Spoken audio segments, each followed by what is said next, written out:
Hey there, up my hockey community. Jason Podolin here, back again after a little bit of a vacation because we were on one.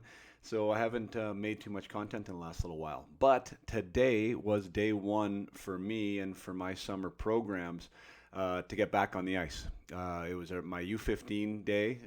We started with a individual skill session, and for us, for me and for my family, this was our first time back on the ice in 2 months. Our last spring tournament ended the first weekend in June, and there has been no ice time since.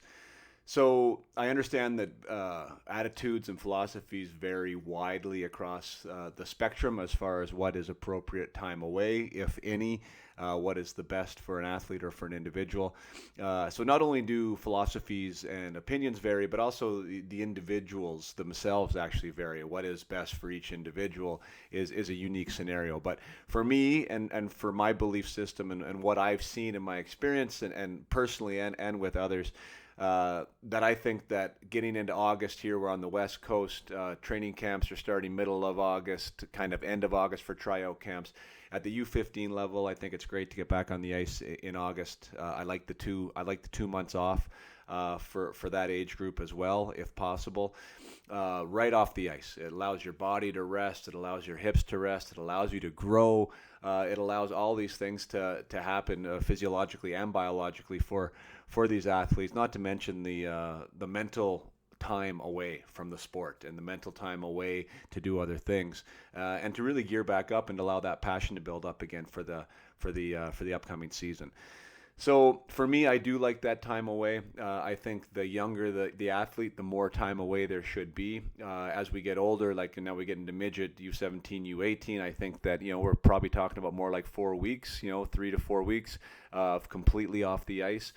This doesn't mean no training, in my opinion, especially at the U15 level. Like, I encourage my boys to get out there and go do stuff, and I actually love that about taking time away from the ice, is that allows these athletes the opportunity to get curious, to get creative, and be driven on their own to drive their own development and to drive, their own initiative about getting better. So I do like to plan a few things. I do like to provide support for my own boys, like my sons, when it comes to training, but I like to leave enough windows and doors open that they can step in and then go into the garage and shoot their pucks and stick handle and go for their runs in the morning if they so choose, because that is what they want to do and not because it's just on the schedule that I created for them. So I love the athletic approach to hockey development, becoming an athlete, doing more activities, do a wide range of activities, become a better athlete, which I think will make you a stronger, healthier, more physically fit, less injury prone, better hockey player in the long run. So we're getting back on the ice today. That's my personal approach at the U15 level. We're also getting into loading now as far as from a weight training standpoint. Definitely love body weight exercises, but it is a good age to start getting into loading. So actually get into a squat and a weighted squat and weighted lunges and those types of exercises. Like I said, I am a big fan of calisthenics and body weight stuff at that age, but there is a good time to start learning the mechanics of loading and how to do it properly and how to do it safely and how to add get some big strength gains at that age. My U13 and my U11 groups, two different things. Like I said, they're not starting for another week, a week or two with the sessions. I like giving them a little bit more time off.